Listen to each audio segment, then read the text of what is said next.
plays host to some of the most iconic races in motorsports, and tonight plays host to the Great Lakes Racing Premier Series. As this evening, we bring you coverage of the Elliott Henderson Memorial 200 from the Brickyard. 2.5 miles of racing surface, very low banking and very high speeds. I'm Seth Cole alongside of Ross Brockman, and Ross, there are a lot of different venues that drivers want to check off their bucket list. This is one of NASCAR's crown jewel races. Everybody wants to have that celebratory kissing the yard of bricks at the end of this one. With what we've seen these races the past month or so, the aggressive racing but the clean racing, you gotta finish the race to have a shot at the victory, and we may see a lot of strategy before we get there.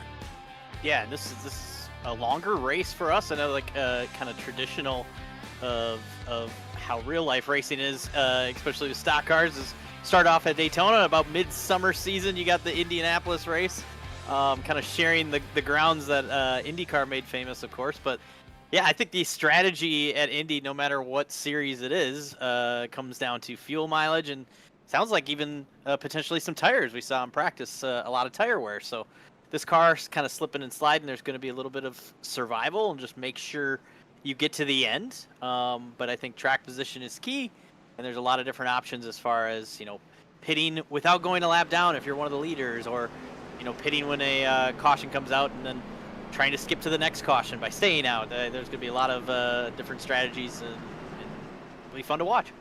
You talk about track position being so important. What about for some of those drivers that didn't get the benefit of good starting track position? Just how much patience are they going to have to utilize here, especially in the early going? Because unlike Kansas last week, where we could see them run 4 different groups, it's a lot narrower here at Indianapolis.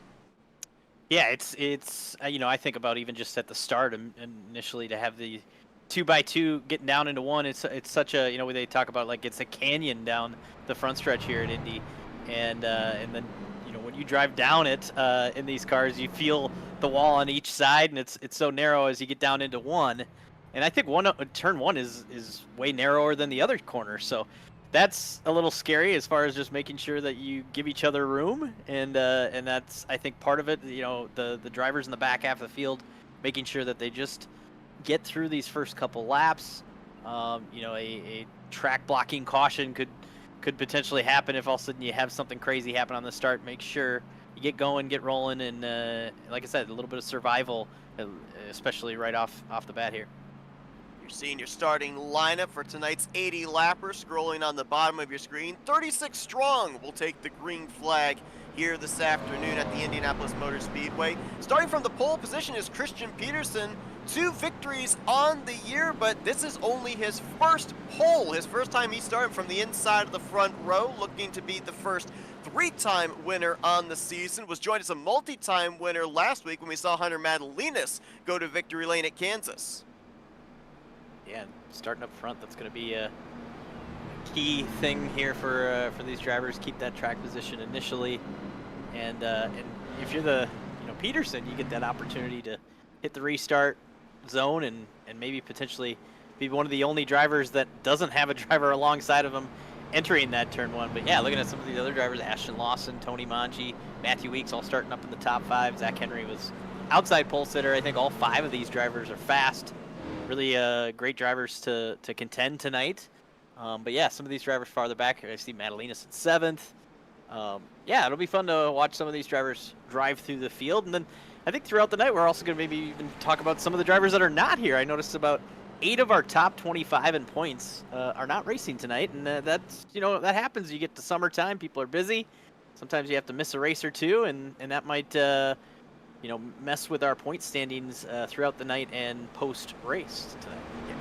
Yeah, I think after Kansas, I think it was all but 5 positions in the standings changed hands inside of the top 25. So to your point, with a lot of notable names, a lot of them hovering around that 10th in the standings cut line, not participating there this evening, Indianapolis will certainly play a pivotal role into what the standings will look like heading into next week when we head to the Midwest at Iowa. But Lengthy racetrack, takes them a little bit of time to be able to complete these pace laps, but now we have no need of the iRacing pace car. He'll make that left-hand turn to pit road. He'll put this 36-car field into the hands of driver 75 as he makes his way down towards the restart zone here.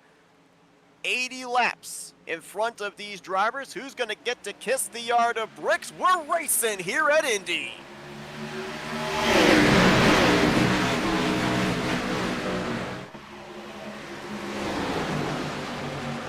A couple of drivers take a potential look to the inside three wide. Eric Kep, William Barbagelata back there around the 5th, 6th rows, but tucked back in line as looks like about the top 3, maybe 4 get themselves single filed off of turn 2, and then it's on from there.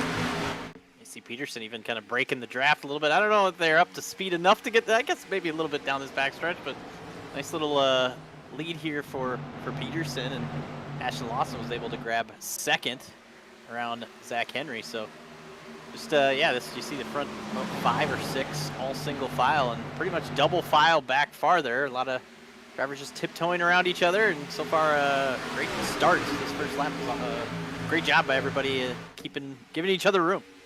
It's exit off of turn 4 there by Tony Mangi in the 24. He looked to the inside of Zachary Henry. Looks like he might go 2 for 1 here from turn 4 to the entrance of turn 1. He got Henry down the front straightaway. Now to the inside of Ashton Lawson. A couple of Chevys going to duke it out for the runner-up spot. This job, you can tell the 24 Mangi there how on the bottom there, kind of by, trying to stay underneath Lawson. It's loose. He's sliding around. You can tell his car was turning way easier. Wow, Madalena shoots by Matthew Weeks there. That might have been just, that's 2 different styles of driving. Madalena's the type of driver to go after it. Weeks maybe saving his stuff a little bit, but that maybe lended to, I'll let you go and maybe chase you down later. 2 drivers know each other so well. Last season, they were the 2 that were duking it out for the championship. Weeks coming out on top, both coming off of somewhat polar opposite finishes last week at Kansas. Madalena's coming away with the victory. Weeks was looking like he was going to finish at least top 3, if not battle for the win. Ended up getting some late damage in that race and ultimately ended up finishing, I believe it was just outside of the top 10. So looking to bounce back here this week. But you see now pretty much the entire field. I think you go all the way back to outside the top 20 before you find your first side-by-side. So as you mentioned with the fact that we're going to see a lot of tire fall off, we've gone all of a sudden in the span of 3 laps from battling for position to now basically just battling the racetrack and the elements themselves.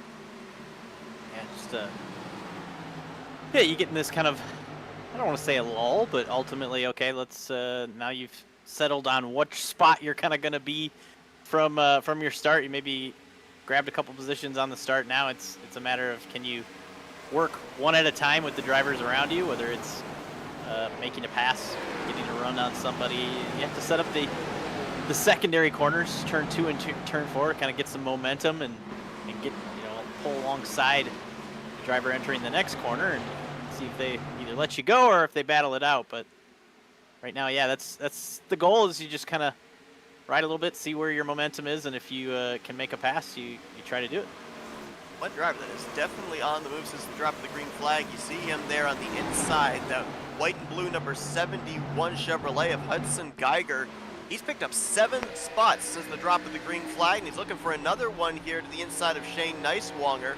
Might actually be losing a spot here. I believe he was trying to battle the car up ahead there of Matt Durham. May have gotten a little loose on that inside, as you were referring to. Had to bail out of the throttle, and the 49 was able to get to his right rear, draft around, and drop him back a spot to the 16th position.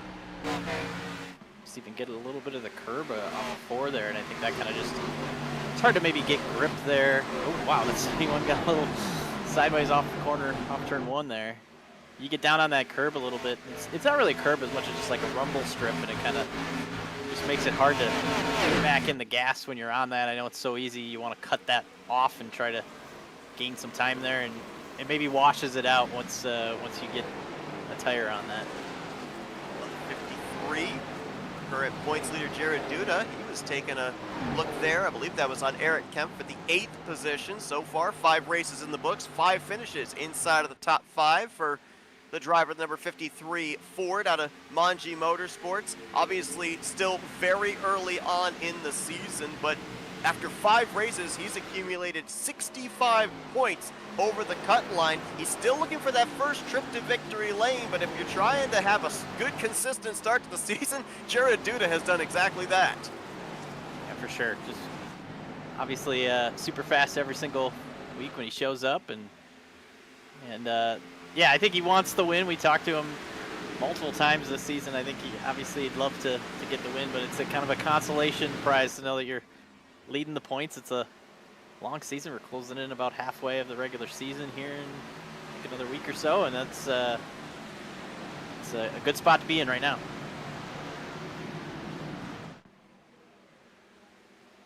You see up here at the front, I was wondering if once they got single filed out from second place on back, if they might be able to kind of draft their way up in a tandem to Christian Peterson, but he's been able to maintain anywhere from a second to a second and a half over Ashton Lawson. We saw him kind of IndyCarring in the beginning laps of this race, trying to break the draft, not allow the slipstream to tow the drivers up to his back bumper, and so far it appears to be working. They've not really been able to close up that distance between themselves and the race leader.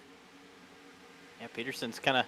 I saw some in the chat today, some fun being had with some AI images about semis pulling in for these drivers, kind of pretending like, oh yeah, my truck was there. Peterson said my driver was here with the car unloaded early here in Indianapolis, and here he's driving away. So he's ready to go all day, I think, and just decided, I'm out of here. See you guys, and yeah, it'll be fun to watch now. 7-8 laps in here to have 1.28 up on Lawson. Like, does that potentially mean that over the longer run here, will these other drivers roll back up to Peterson just because he's using up his stuff a little bit? But right now, yeah, I would say if Lawson, you're probably not getting much of a draft right now just for how far back you are of that 75. You bring up a good point there of maybe those drivers holding back just a little bit here, letting Peterson use up his stuff, specifically his tires. I think someone might have gotten the wall back here. We see everybody fanning out double wide, 3 wide. Might have been the 71 of Geiger, actually, that got the wall. Either him or potentially Corey Abbott in the 43 up ahead. But everybody was able to, with the somewhat spacious straightaway there on the back, to be able to fan out, give room to the car that had that excursion off of turn 2, and everybody pointed in the right direction still. See those drivers back there when they're all kind of racing, and then they try to get back single file like the this front 2nd through 5. Oh, here's some incident on the front stretch here. A couple slow cars. No yellow. Caressa there for it. We got one down in the grass. James appears Wagner? to be, yeah, the 57. That's a pretty extensive right front damage on that race car. Steering might have been broken on that machine, as it looks like he may have had to call the tow back to pit road. Saw his car disabled down there in that strip of grass between the access road and the racing surface. We'll see if we can get a replay of what exactly happened to him, and just not clear as he tried to come up on the 54 there of Justin Vandermeer. Yeah, we talked about the narrow front stretch, and then ultimately, as we now have a caution back to live, as we see that's the 64 Blair Neobone. First caution of this race coming out on lap number 10. Technically on lap number 9, the completion of it. Now lap 10 after the leader just took the yellow flag. We'll see if we can find out what happened to Blair Neobone. Also seeing Robin Duran, the 98, has been served with a black flag. Might have gotten involved in the earlier scuffle and may have come to pit road speeding. But we'll see if we can find out what happened here to put us officially under the caution for the first time here tonight at the Brickyard. That first incident, we were talking just on the front stretch. You want to so badly get to the outside, up along the wall on the to your right, just so that way you can enter these narrow corners as best as you can. And I think that's what Wagner was trying to do, and Vandermeer was there. Tough break for Vandermeer, just kind of racing alongside Wagner there, and unfortunately a little damage. This is the reason we're under yellow. 98, the hill and the wall. Ooh. Contact there with Travis Hanby, and then clipped the right rear quarter panel of Neobone. You mentioned it, Ross, about wanting to be up on that outside so that we have that nice arc into the corner. It looked like the 98 had that shallow entry, and the right front just didn't want to turn. Yeah, and it almost looked like there was maybe a little bit of a damage to the 98, maybe potentially part of that scuffle on the front stretch. So then I don't know if that would have maybe just underestimated how much his car would turn. Here's the front stretch. Maybe he had a little rear end damage there. Good call. So I don't know if that, potentially, now he has wheel damage here, or he's nursing it back to, might have been trying to nurse it back to pit road here. Obviously, you can tell very slow.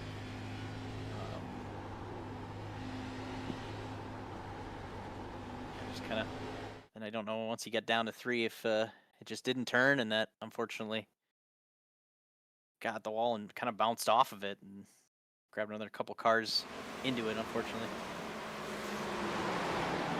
Look at it here. I think you hit the nail right on the head. Had that damage from the earlier incident. We could clearly see with the onboard there was damage on the right front, and just couldn't turn. The car was carrying so much speed from the back straightaway into turn 3 up into the wall, and unfortunate contact as well for the 3 of Travis Hanby and the 64 of Blair Neobone, putting us under this first yellow. No surprise, everybody onto pit lane here for a new set of Goodyear rubber. And we'll go back at it here for the upcoming restart, but Hunter Madalinas' team getting it done on pit lane.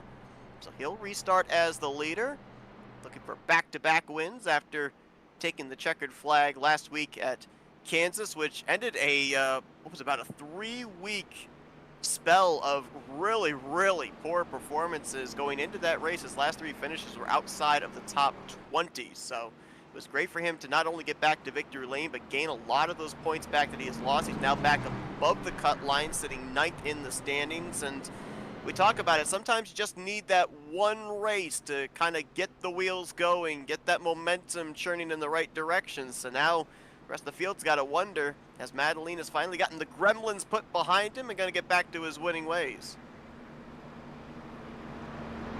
Yeah, it's actually Madalina's, Cy Jackson, and Brent Kingcott all staying out here, so nice to see what this is going to do with tires after about 9 laps on their tires here under green. So we'll see how they hold up with Peterson going to be restarting 4th.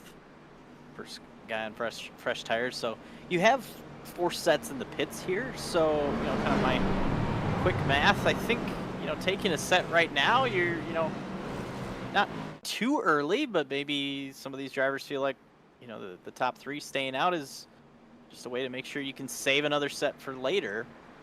You kind of maybe would hope that more drivers would stay out after these 3 did, but great opportunity for Cy Jackson and Brent Kingcott, who started kind of deep in the field, to jump up here and get some track position. This would be a good measuring stick here as well to see, can track position counter fresh tires. About roughly 9 green flag laps run on the tire sets currently fielded on the 7, the 2, and the 5. Obviously the fresh rubber up top of row 2 in Christian Peterson, who's going to be kind of boxed in here on this restart. So if Madalinas can get himself a decent enough jump on the restart, maybe open up enough distance, it'll be interesting to see if the fresh tires of Peterson will be able to reel him in and retake back the top position. Yeah, I think these top 3, what they're going to look for here, just kind of looking at the strategy. I don't know if they're thinking this or if this is just me with the notebook and they're behind the wheel. They don't, aren't really thinking about this part, but they can go to 8 to 10 laps here and then get another caution. I think then they would pit and be inside a fuel window, where a lot of the other drivers that just took their first set would be in a tough spot to decide if they want to use their second set and basically run the last 60 laps on 2 sets of tires. All 3 drivers that elected to stay out came into this race top 10 in the point standings, taking a gamble here in the early going at Indy as green flag back in the air. You saw a little wheel spin out of Cy Jackson on that top side. It's going to allow Madalinas to get clear for the lead. Great job by Cy Jackson to adjust to that. It seemed like grab the throttle, and it started wheel spin, and Peterson very patient behind him, let him kind of gather it up and back rolling here. It's going to be a tough spot for King Cod. Oh, there goes Kep around off of 2. Headed for that inside wall, maybe a little contact with that left front. We stay green as that car spun down off the racing surface. Look at this, 3 wide just outside the top 10. That's Durr, that's Cremines up on the top, Barbara Gelada in the middle. Your opportunity to go grab some positions here. We saw craziness off of 1 and 2 there, and if you're a driver, you got your fresh tires now, you might try to jump and get a bunch of spots right away. It's Lawson now to the inside of Madalinas. I felt like Madalinas, obviously on the older tires, you're going to move back farther, but being able to hold the lead for a corner or 2 was going to kind of save him compared to King Cod and Jackson, but King Cod and Jackson able to stay up in this top 10. I hate it for Eric Kep. He was running 9th. He's got 1 car way up high in turn 2. Frederick Cremines, and he's actually up into the wall there coming off of that second corner. Spencer Owens having to take evasive maneuvers to the inside there. There you see the black and yellow number 50 migrating its way backwards. He was on the top side of that 3 wide, remember, around the 11th position, and might have run out of room in that 3 wide situation.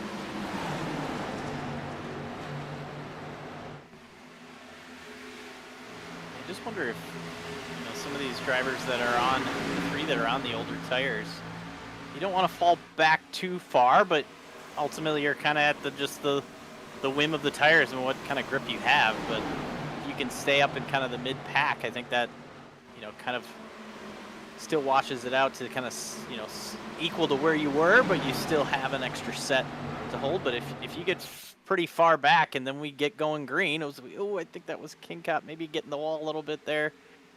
Obviously on the old tires and just trying to give room, but still try to keep pace. It's a tough thing to do. And that was Matthew Week, Shane Neiswanger going 3 wide with King Cod. King Cod track narrows up as you exit off of the corner there. Ooh, little contact there between Frederick Cremines in the back of Hudson Geiger. Got him a little squirrely. These drivers fighting for everything they can get here and realizing that there are those machines up here that have the slower tires that they can maybe use as a pick to pick up some extra spots as well. Looking back there, that was Spencer Owens almost all the way down to that attenuator wall separating the racing surface from pit lane. This run, there's a little bit more contact. Robinson is racing, I get it. But Indianapolis is not the place to do it. Maybe IRP, but IMS is not the place to be doing a ton of contact, but they're going at it here. I think this run you could definitely tell a little bit more, a little bit more aggressiveness. We got some cars around. That's Vandermeer in the 54. And a couple of drivers have to go down through the grass as Justin Vandermeer's car goes for a spin on the back straightaway. That's, I believe, Brent Kingcott there to the right side. One of those drivers that stayed out on the older tires. A couple of Toyotas in trouble here, bringing out the yellow for the second time tonight. Yeah, we talked about Kingcott on the old tires. It's such a tough spot to be in, and I don't fault him for trying this. But you wonder if this was part of that, just trying to get out of the way. When you have fresh tires, it's so hard. I mentioned Peterson giving the brake at the start. It's the 5 kind of slow on the outside. They just went 3 wide here, and I don't know if they knew they were 3 wide. Like maybe Vandermeer moving up in reaction to the car that he was pulling to the right rear of that was in that 3 wide situation. The contact made. Didn't look like extensive contact. I guess we could call it a relatively harmless spin for the 54. But nonetheless brings out this yellow. Here's an onboard looking up ahead. Pretty good shot there. I believe we're on board with Vincent Vanderhook's number 30, so he's got some front end damage that his team's going to have to do some patchwork with. I think that was that Anthony Ankello? That was the 3rd car there, I believe. I think last second there, you could tell the 79 knew we are 3 wide, but it was so late. Sometimes you don't anticipate it there. Obviously, he had a driver on the far outside. He was given plenty of room too that was going slower, and the 54 had a run, that then went to the middle because Vandermeer was going to pass Kingcott just with the amount of momentum that he had there, but it just wasn't enough spacing by the time that the 79 made the decision, and just got a little too close along the backstretch there. But this is going to open up that opportunity for Madalinas and Cy Jackson to get their tires here, their first set of tires, and Brent Kingcott was also on that strategy, going to have maybe a little bit of damage. I don't think he was too bad off, so maybe still able to fix some damage here and get those tires. A handful of others drivers, kind of the back half of the top 20, or outside the top 20, decided to pit here. Eric Kep, we saw him have that moment off of turn 2 on that run, coming and grabbing tires. So interesting spot to be some of these drivers taking their second set here. You know, just being 18 laps in, that's a little early to know that you only have 2 more sets in the pits for the rest of this race. Yeah, but as you say, that was a big break for Eric Kep, who went around off turn 2 and did not get a caution for his spin. Now he'll be able to be caught back up to the field here for the upcoming restart. As Christian Peterson, we saw him about 3/4 of a lap be able to get by Hunter Madalinas to take the top position back. Looks like it'll be all Manji Motorsports on the front row for this upcoming restart. Tony Manji on the outside, then Ashton Lawson. All Chevys in the top 3. Highest Toyota will be Jackson Sims in the 4th position. The highest Ford will be Jared Duda, the points leader, in 5th, with Zachary Henry, William Barbagellata, Tyler McClellan, Matt Durr, and Matthew Weeks appearing to be the top 10. You take a look here at the weather conditions. You mentioned in the early going, the double wide formation. Didn't matter if you were on the inside or the outside. Cars look really loose, sliding around here, very low banking, high speeds at a track like Indy. And with the track temp up in the triple digits at 108, that's not going to help these tires out any at all, whether it's the short or the long run. Yeah, it was so easy. We saw these drivers kind of sliding through the corners, especially when you're the car on the inside. It's just so easy to do with this being this hot, and that's just gonna burn off that rubber so much quicker. And yeah, cars that don't have a ton of grip to begin with, it's gonna lend itself to be slip sliding around. But then you get the hot summer sun, and that's where we're at. I love the. That's one thing that's kind of unique to NASCAR. It's always pretty hot when you're racing at Indy, and same thing here in Great Lakes Premier Series.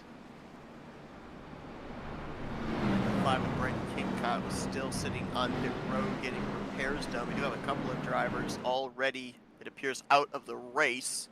Robin Durr and James Wagner. Nicholas Caressel back on pit road. Might be taking on a little bit of extra fuel on that number 40 machine.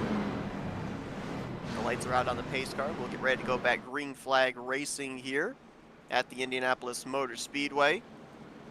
Getting close here from when these drivers will be taking a little bit of a summer break. Next week they'll be at the Iowa Speedway for some short track racing, but then the next 2 weeks they'll be off before they take to the, I guess, do we still call it a super speedway? It's kind of turning more into a speedway since the track surface is beginning to wear out, but we'll be at Echo Park Speedway in Atlanta, Hampton, Georgia in the middle of July to kick off the second half of this regular season.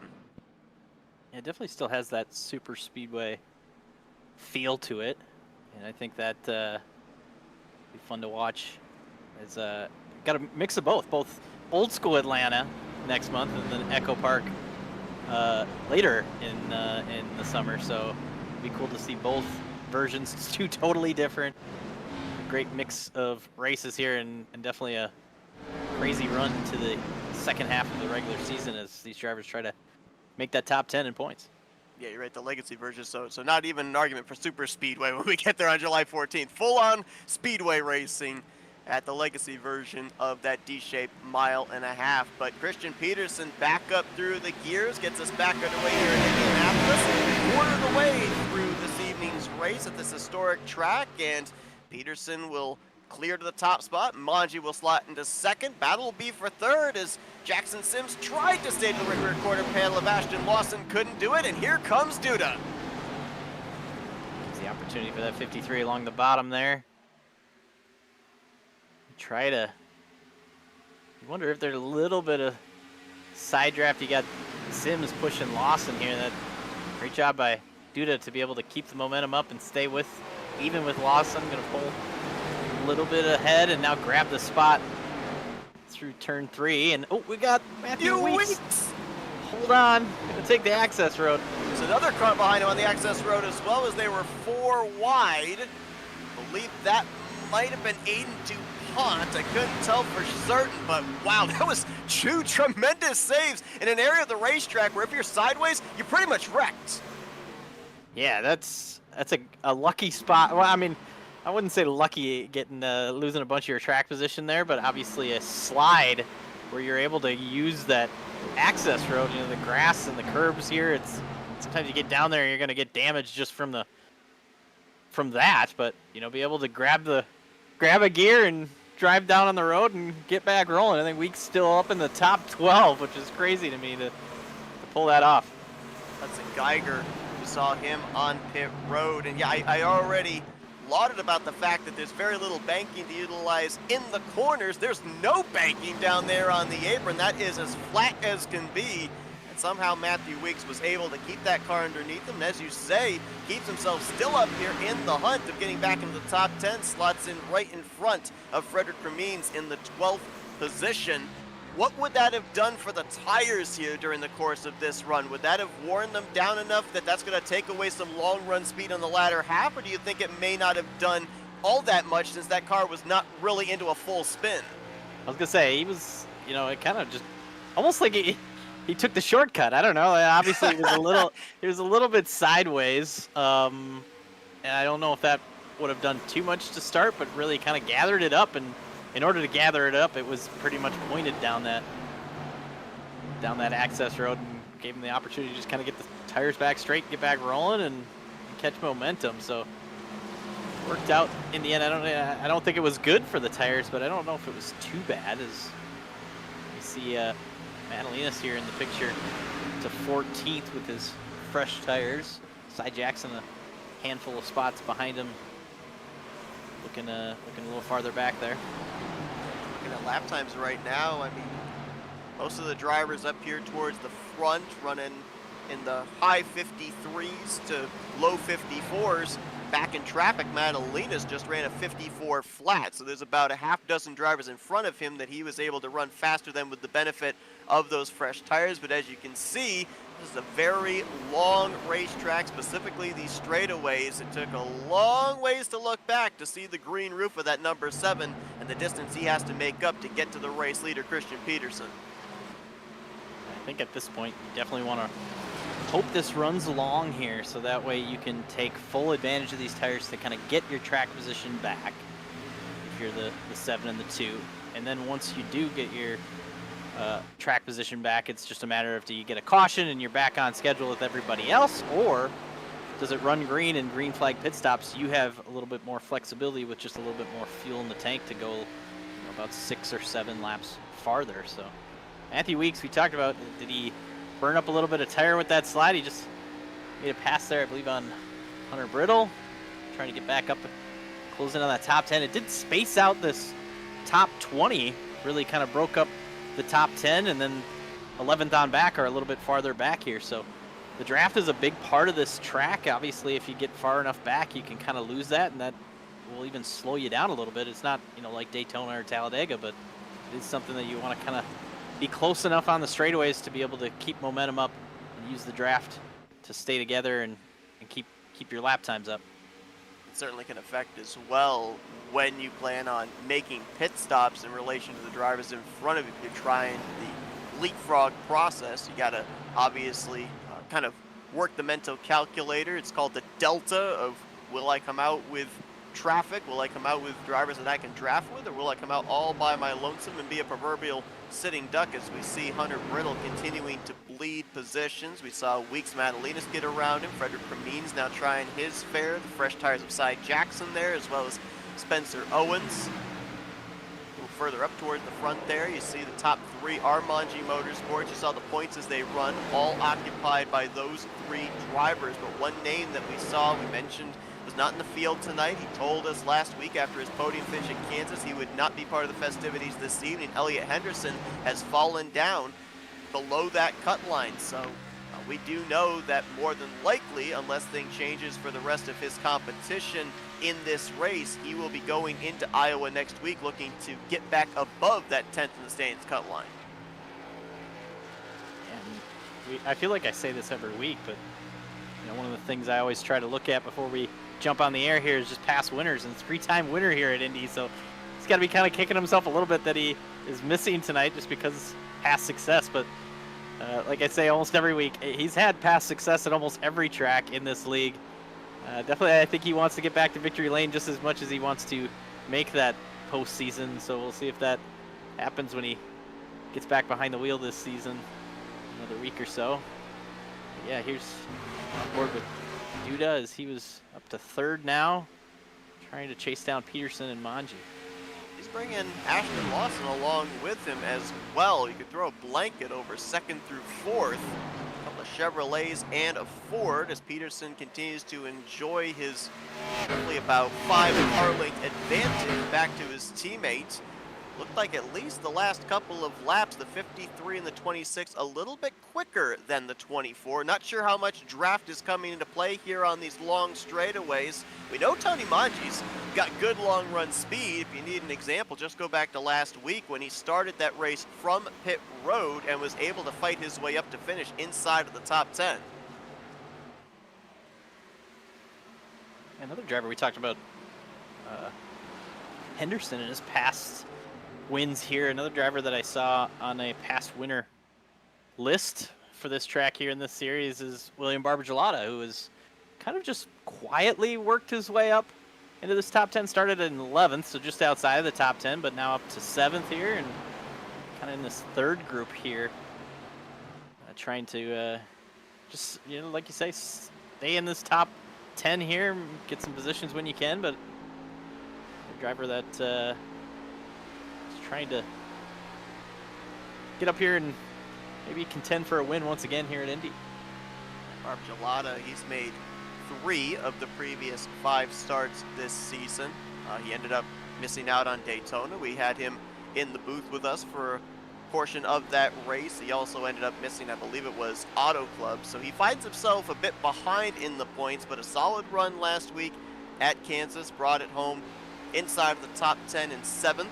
Had a 6th place finish in his first start of the season at Phoenix. Gained 10 spots in the standings last week, but currently still finds himself back 26th in points. Up in the top 10 here, as you mentioned, a previous winner at Indianapolis. The good news for a driver like William Barbagelata is there's still a lot of season to go, right? There's a lot of regular season still to go before we put the playoffs together, the chase together for those 10 drivers to run for the championship. Mathematically, anybody still, even outside of the top 25, if they get themselves onto a good run second half of this regular season, could conceivably still have a shot of racing their way above that cut line. Yeah, it's just I know it's so hard to feel this way because it is so tough once you get yourself in a hole, but for how many races we've had and how many races to go in this regular season is roughly the same number, so you should be able to kind of gain back what you lost. It's just a matter of if that equals out into that top 10. And yeah, I think ultimately you just want to have some good runs and see where it kind of cycles you through. I think that it's so easy to get lost in the points and worry about that if you go into these races and try to set each race up individually and get the best finish you can. That can it's going to get you the most amount of points. So kind of be my recommendation for these drivers, but I get it. It's always fun to see where you're at in points and maybe even worry about the drivers around you.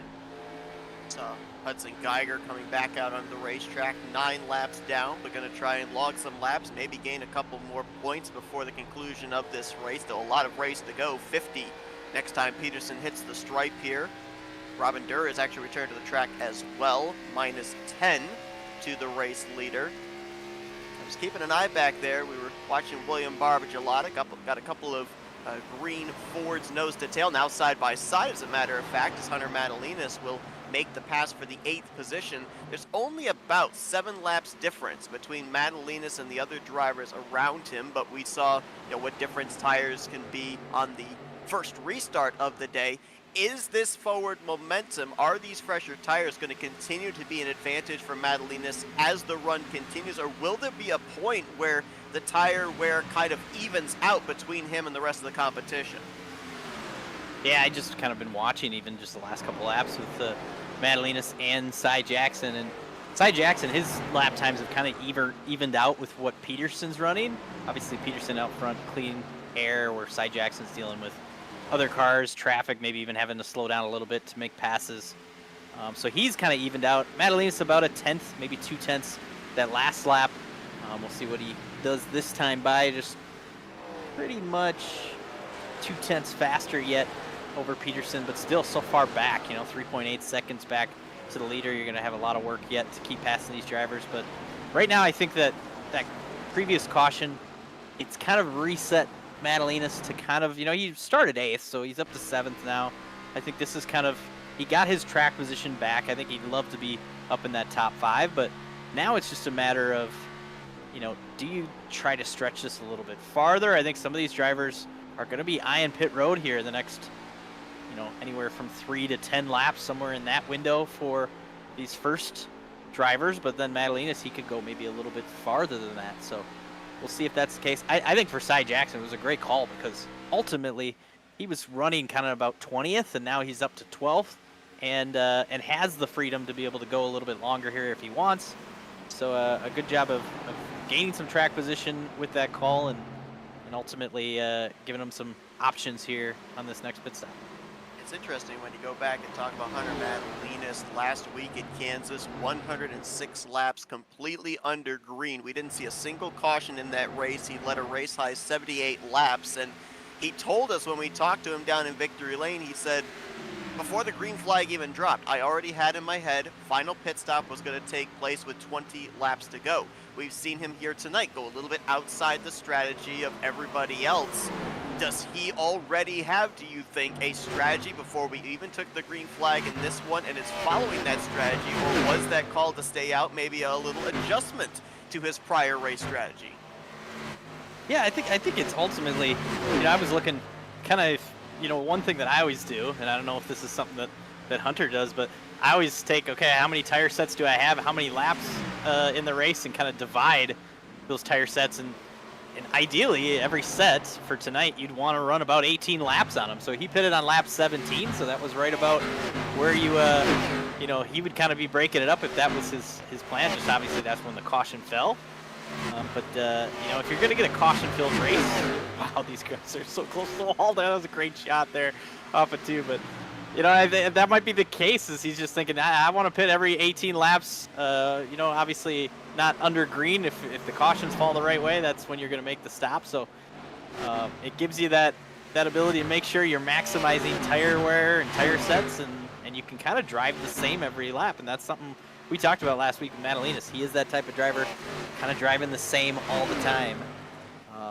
And that's I think his MO and what he does.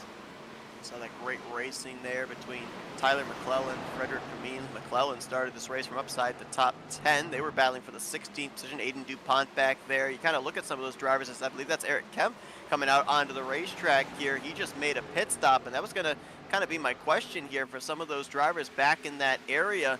Obviously, the field is quite spread out. A lot of drivers don't have the benefit of drafting in a big pack now.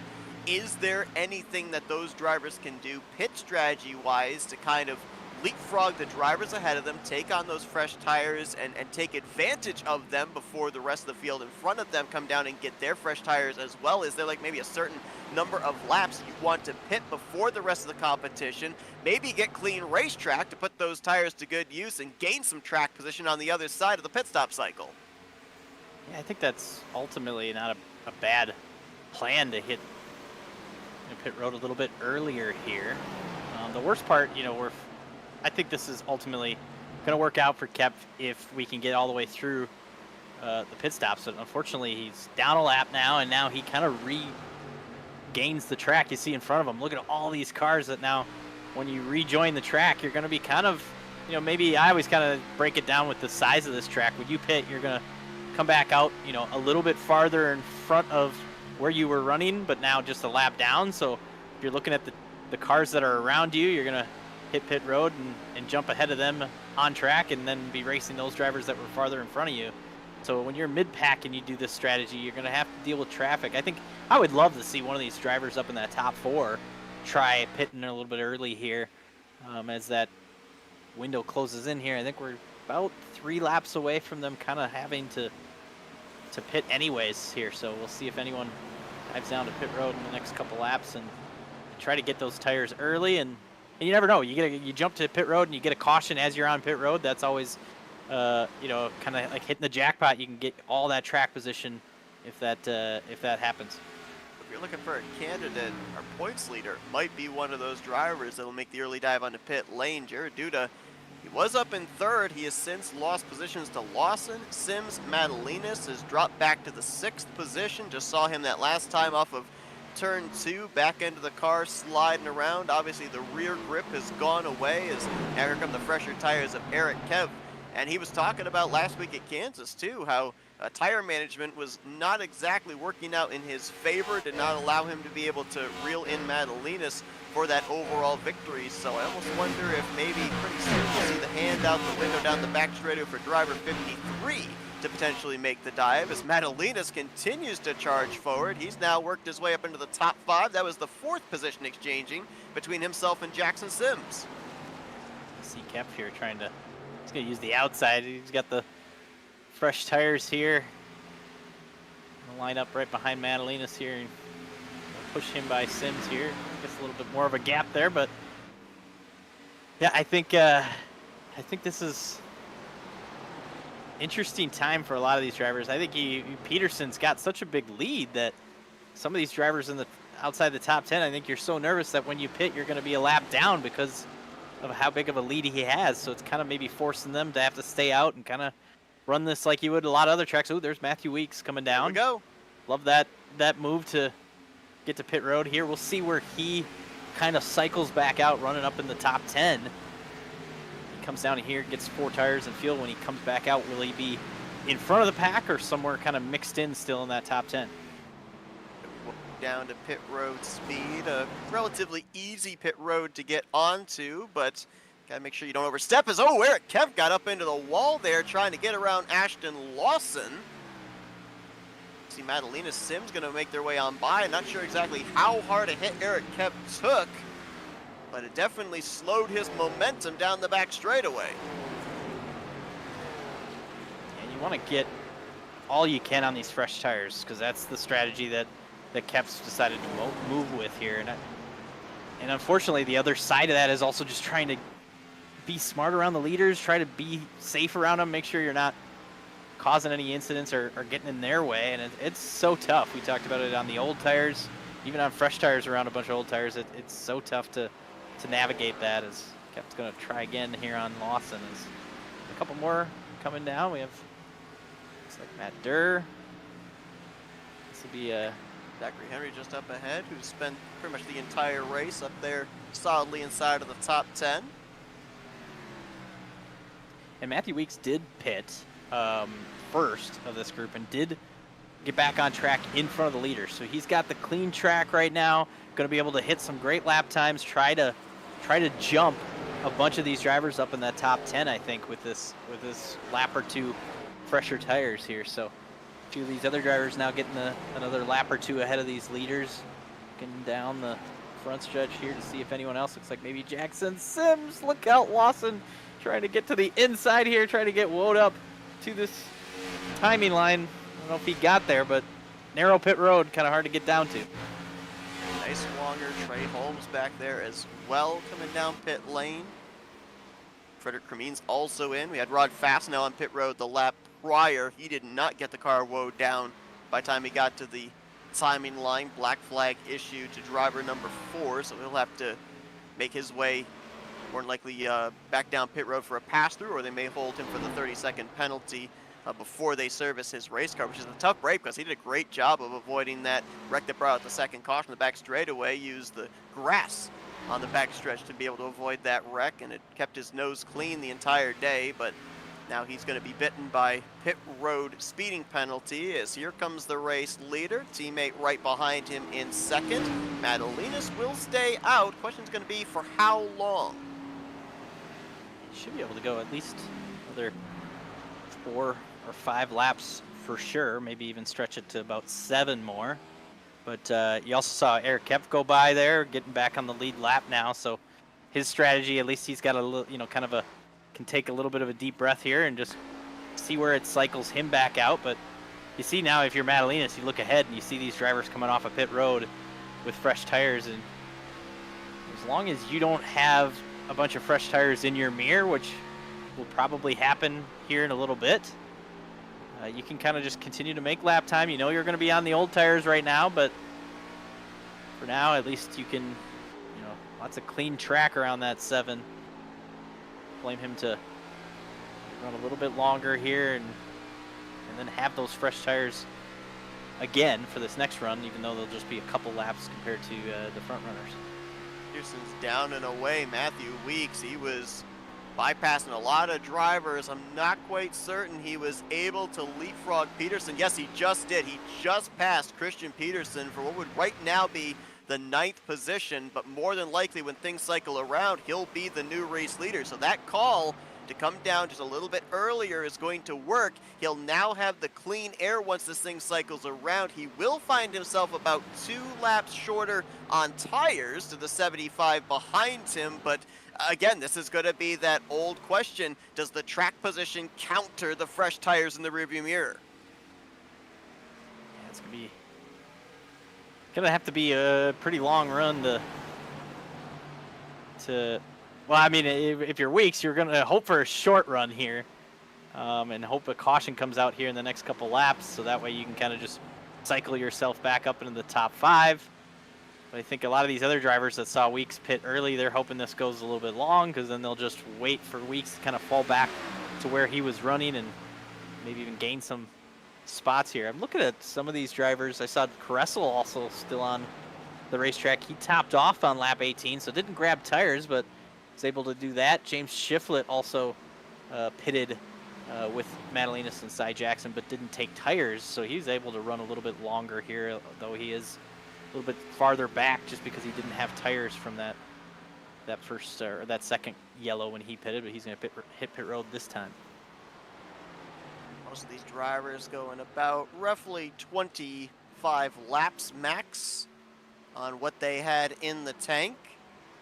Obviously, one more stop to the finish, one would assume, but it would appear, just kind of doing the math here, if we go the 25 laps, you're talking about the final pit stop being somewhere around lap 70, but the window seems to be kind of wide open as to when you'd make that final pit stop, on maybe a 10-lap window. Yeah, I'm just kind of doing some math, trying to see, like, even just the farthest that I saw anyone run, and I think it was William Barbagelata who was able to go about 31 laps.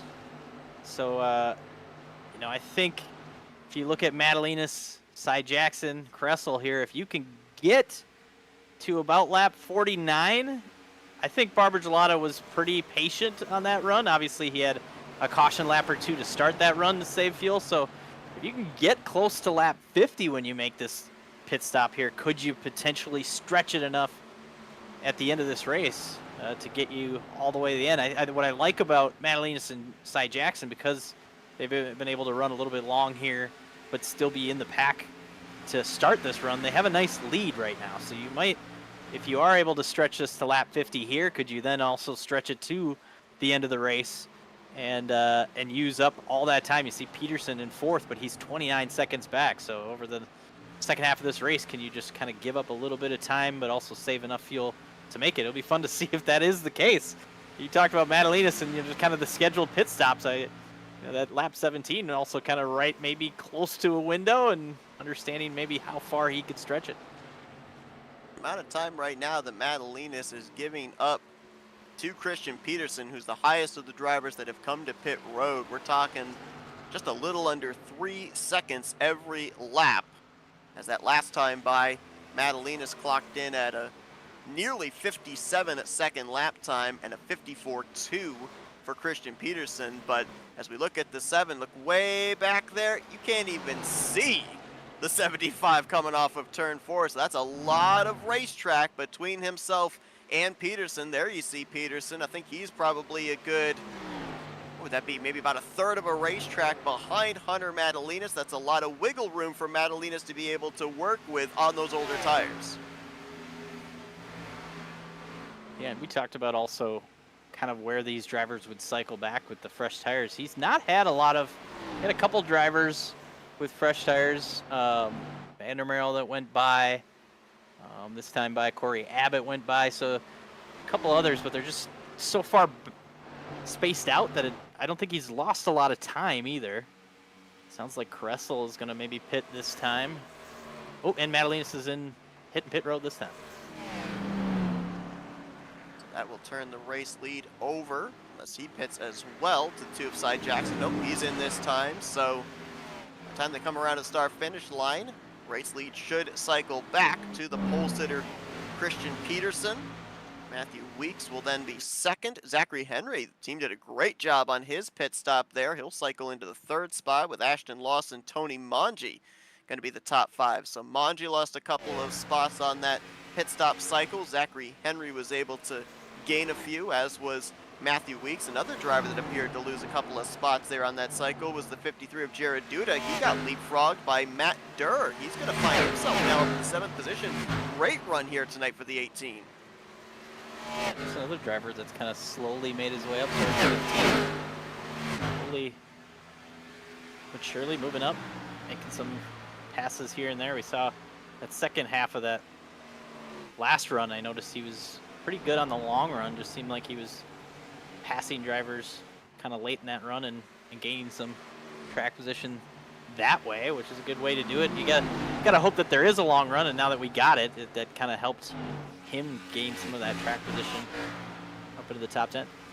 Certainly seems like the bigger high-speed racetracks kind of fit into Matt Durr's wheelhouse. Aside from Daytona, the only other 2.5-mile racetrack that we've run so far this season, but I don't really think you can make an accurate comparison of that super speedway to a speedway like Indianapolis. The only other big track that we've been at is the 2-mile Auto Club Speedway, where Matt Durr scored his only top 10 of the season, bringing it home in the 8th spot. So looks like he's putting together another solid run here today. As my goodness, see that Zachary Henry machine there.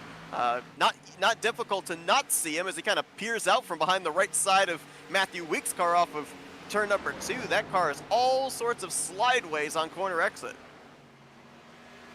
As we're watching them slide off the corner, I noticed Manji and Lawson kind of going at it, even kind of going way low on the backstretch there, maybe just trying to get away from each other side by side, but Manji's able to make the pass for 4th and look ahead to Henry and Weeks here. But just a lot of these drivers, you know, really 2nd through 6th, they're all kind of so close to each other right now. And right now there's kind of a mix of tires. Manji on the freshest tires of this group, along with Duda actually is in the next group. I'm looking back a little too far, but so trying to gain on Weeks and Henry, who pitted a couple laps before him.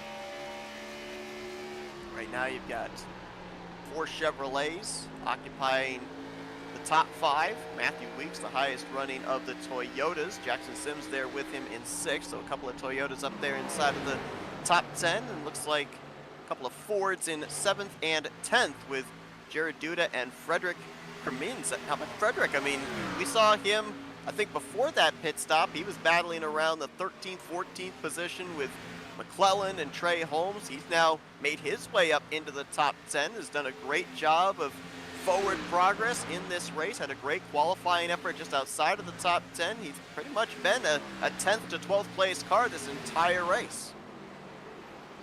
Another quiet drive, because I look at the car and I'm like, have I seen that car tonight? Yeah, he's been there. It's just haven't really noticed, and I think sometimes that's good. If the broadcasters don't notice you, you're not involved in anything, just slowly but surely putting down laps and keeping the pace up. Oh, we got 2 cars spinning. That's going to be a huge hit. Gosh, Aiden DuPont hard into that 45-degree angled wall. That was William Barbagelata, I believe, the other driver that got together with him. That will bring out the 3rd caution of the night and a massive hit for the 00, a driver that was hoping for a good run tonight to get himself above that 10th in the standings cut line, and it looks like that will not be the case.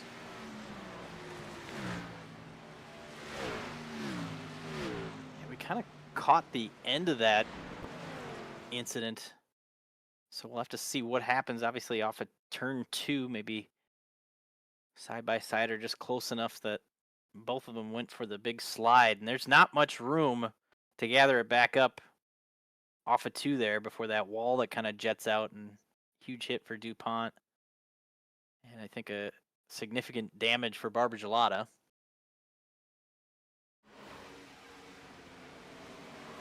Taking it all the way back when they cross the start-finish line. Really tight racing here between these two. Higher advantage would have been to Barbagelata, taking the higher way around the racetrack. When you see right there, it almost looked like Aiden got a little out of shape through the center of the corner.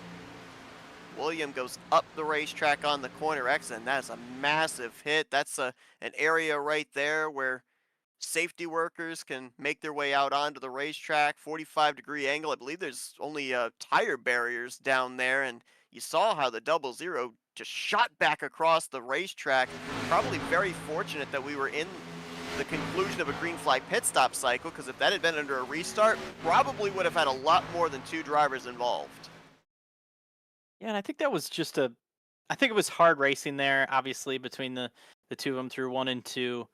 And I think just a tiny bit of DuPont moving up, then kind of just exited or hurt Barbagelata. I mean, not really. I mean, DuPont's really down on the line here, but I think Barbagelata maybe just thought he had, like he said, maybe just a little fresher tires, maybe felt he had a little bit more grip on that outside. And it is so easy off of this corner to, have that outside wall creep up on you and grab you. And that's exactly what happened to Barbagelata, and unfortunately for DuPont, he's just going to get collected with it. But I was kind of wondering, as we hit pit road, I see Madalinas jumping back out front here. I thought about it. He only pitted a couple laps ago. Could you take 2 tires here, grab your fuel, and get back out there and get your track position that way? And that's what he's going to do. And Matthew Weeks also with a quick pit stop here, jumping up into second. So with Madalinas going with a 2-tire strategy, you mentioned that about the longest you saw somebody go, about 31 laps. Is Madalinas playing this strategy thinking that this is the last caution we're going to see, or is he planning for a couple of cautions between now and the checkered flag to kind of help him with this 2-tire advantage? Well, I'm kind of looking at it. I mean, maybe you have the telemetry to look. To me, the pit stop was pretty short, so I don't know, maybe it was fuel only, but I think that ultimately he's thinking we're going to have more cautions, and if he is breaking this down, kind of trying to use tires in equal amounts so you're on freshest tires the most possible, I think he's thinking, another 15-20 laps, we're going to hit another pit stop, we get another caution. So I think it's smart to just go grab control of the race here if you can. I think he's going to have pretty good grip here with, even just a couple laps on the tires that he did decide to keep. So I think he'll be okay. And I think it'll be a little bit more of a question. I think just looking at it, Matthew Weeks just executed pit road way better than Peterson did, and Henry was kind of just equaled it out in between them. Just looking at the telemetry I've got here, pit stop time for Hunter Madalinas about 5.25 seconds. And the rest of the field that obviously took on some tires there, anywhere from the 14.3 to 14.5 range, depending on the efficiency of their pit crews. So, at your point, he may not have even taken on any tires at all. Might have been a gas and go.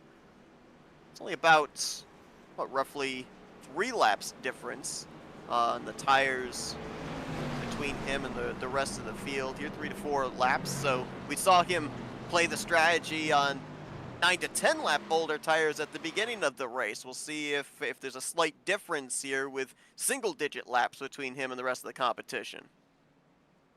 Yeah, I think now everybody grabbing fuel there. I talked about it, unfortunately Barbagelata in that wreck, we see him damaged down on the inside there, but he was one of those drivers that pitted on lap 10 and was able to get all the way to lap 41 before he made this pit stop. So that was 31 laps. Here we're under 31 laps to go. So I think that all these drivers are filled full of fuel. As long as you gave yourself plenty of fuel, you'll be able to make it and potentially a green white checker if you need. But now it's just going to come down to when you use those tire sets. On these drivers now, going to have at least one more set. A couple of them potentially with 2 sets left. So just a matter of, how far do we go? Do we get a run of cautions here and then go green and then you never use the tires? Or do we go 10, 15 laps and then a decision has to be made?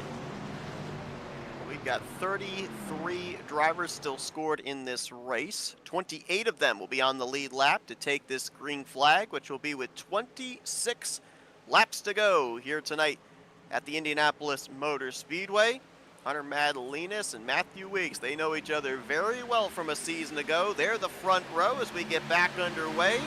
Zach Henry, Christian Peterson, Jackson Sims, that's your top 5. It's a great launch for driver number 7. We saw the first caution tonight where he stayed on track and was on the old tires, and I said, yeah, it's nice to be able to grab the lead for the first couple of corners. I think he's got contact! Jared Duda around. I think that's Ashton Lawson who's going to get that inside wall. Back up into traffic. McClellan's going to clobber him. Second time that inside wall off of turn 2 has claimed a victim, and this time more drivers involved as the 26 migrated back up onto the racing surface. Caution out for the 4th time here tonight. And a tough ending to Lawson's night, and potentially I think Jared Duda is going to have significant damage too. And I think we saw it earlier in the race tonight. There was a lot of times where Duda and Lawson were racing pretty hard, and I don't know if something came to end here or if it was just the fact that close quarters racing again and finally didn't have enough. Well, Duda's ahead of Lawson here. Lawson driving in. Came up the track there. Oh, you see him yank the wheel back to the right, just hoping that he doesn't make contact. And there's McClellan. That was an adventurous lap for Tyler McClellan because he was actually down on the access road going into turn 1 on the restart. Don't know if there was contact back there in the first corner, but then he ends up being the car that ended up clobbering the 26. Came up back up the racetrack. This is on board with McClellan going into turn 1. Might have gotten a little help from behind. Kind of similar to what Weeks did over in turn 4 earlier in this race, how he used the access road together. I saw him drive back up, and I'm like, well, if he's exiting pit road, I don't know if you could do that. I think you're supposed to. Yeah, now he's back rolling, and you look at the down low, and you see both cars. That view there. It looked like Lawson and Duda were just gonna stay down there just because of the way that their cars were sliding. But you saw from Lawson's view that angled pit road. I don't think he, of course, didn't want to come back up into the traffic, but I think that just kicked him out, kicked his car that way so easily. You see Lawson here, just big slide. You think maybe you're going to get it, saved, and really, he hasn't saved here. And right as he's got it saved, you clip the edge of that wall, and now you have no control again. I mean, you could see there's no motion out of those rear tires. He is hard on the brakes, trying to not have it come back up the racing surface, and you're just a passenger at that point. Yeah, Blair Neobone. We see James Shiflett getting through here with a little bit of damage. A couple of these drivers that were just trying to navigate it, and it was so hard. We saw that view from McClellan, and it's like, here's Neobone here. And you think, oh, they're just sliding down there. I think they'll be okay. Oh, nope. Here they Lawson back up the track, and nice job of getting on the brakes there. Maybe grab the wall a little bit, but I think Neobone may be okay here as far as getting too much damage. Yeah, I was trying to figure out who that other car was that took the second hit there that shot the 26 up into the air. So we take another look at it here. I mean, nearly has enough room to be able to save it.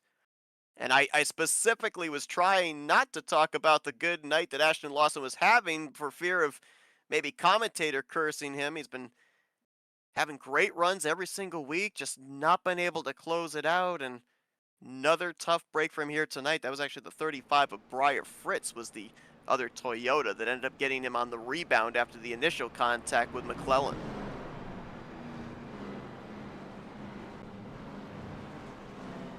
And this is an interesting spot to have this caution here. Let's look at our race recap with 4 cautions now. I think that ultimately Madalinas, he just didn't really get rolling enough there to feel like, I could go grab another set here.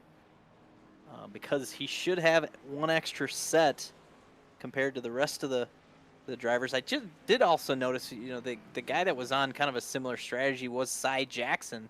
He didn't gain any time on that pit stop, but he did have a little bit quicker pit stop than a lot of the other drivers. So I just wonder if there was, if he actually took tires to kind of, the decision there for Madalinas is to basically not take tires there, I think is ultimately just to try to win the race. And if you're Cy Jackson, he maybe just decided to grab a set of tires there to kind of get back equal with everybody else. He was able to gain a little bit of track position with his strategy, but maybe kind of just reset and not feel like you're, I think Madalinas, this is a shot to win the race by staying out here and trying to stay up here, see where the cautions fall the rest of the way. But there's also a chance that if it goes green, maybe it's going to be harder to hold these drivers off with just a couple more laps on your tires compared to everyone around you. But he's fast. He's really good at being able to keep the lead and hold these drivers off.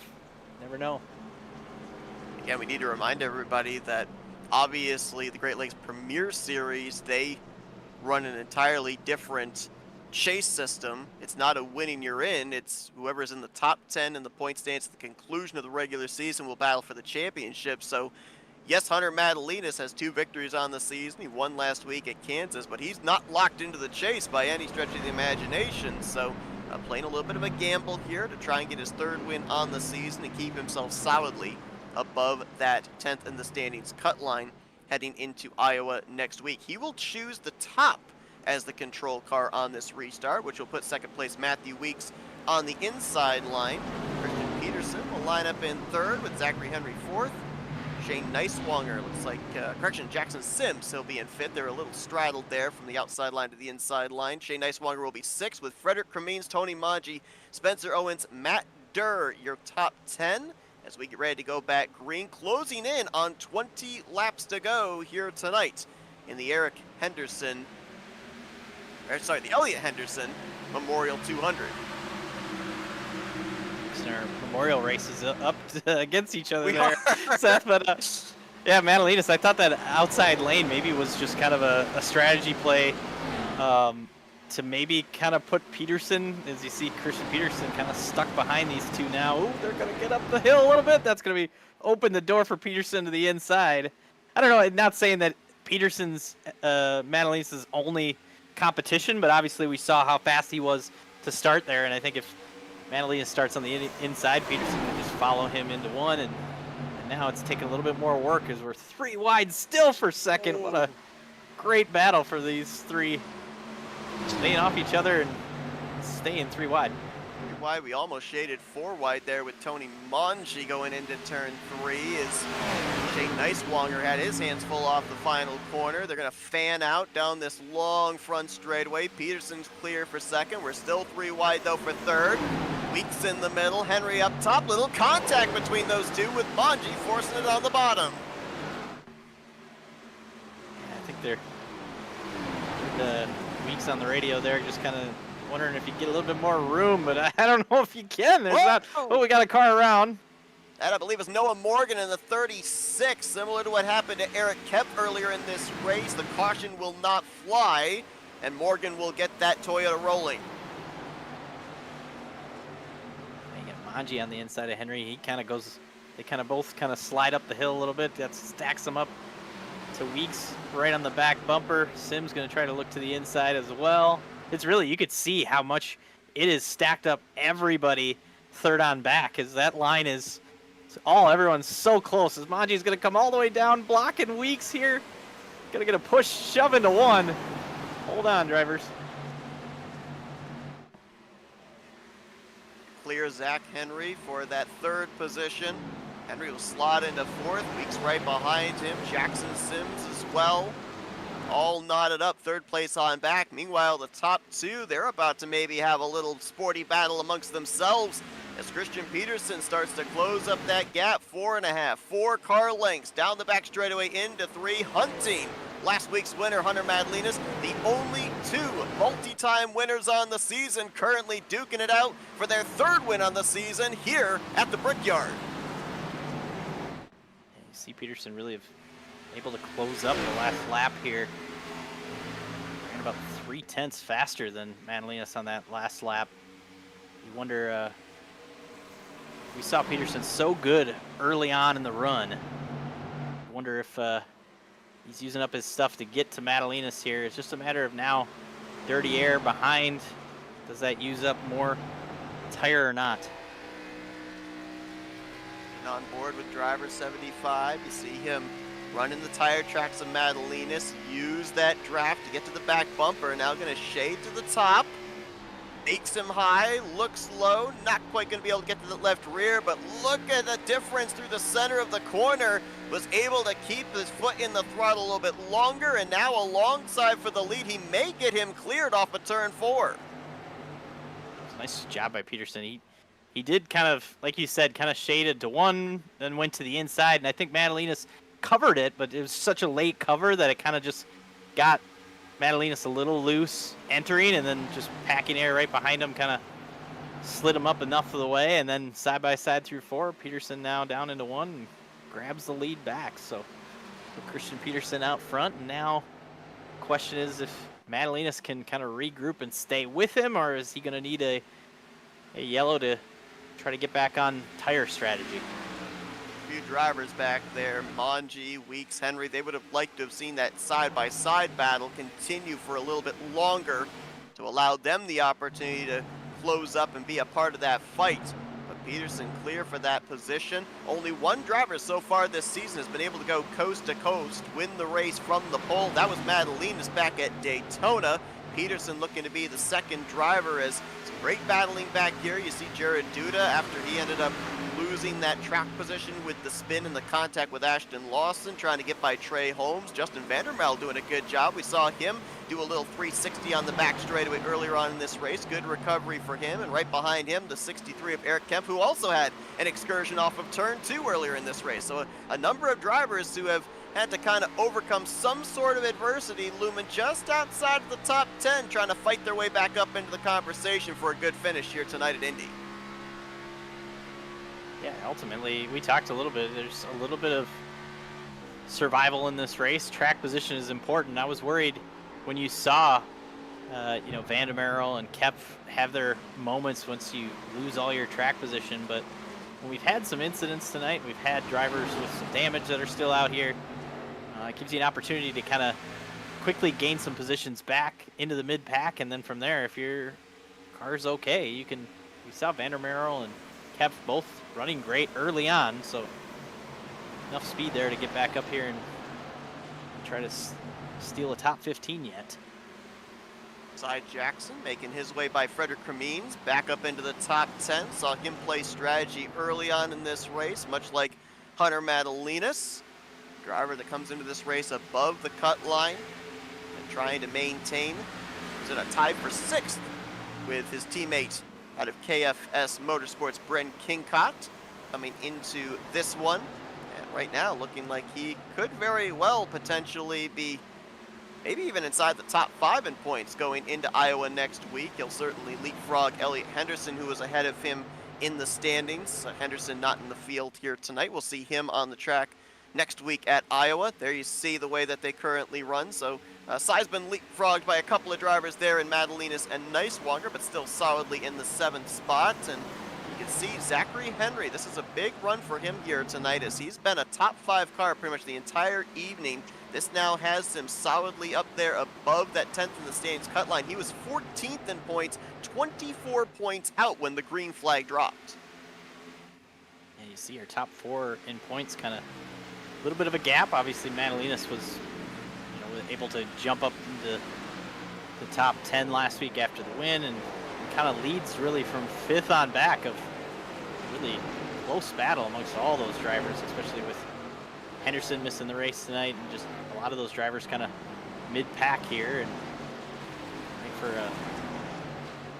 keep the battle close that we'll be able to watch here over the next couple weeks as get down to the end of the regular season. Back here we see solid racing. We saw Caressel earlier, maybe on a little strategy trying to get back up there. I saw he's spent about twice as long as everybody else on pit road, so maybe still has a little bit of damage.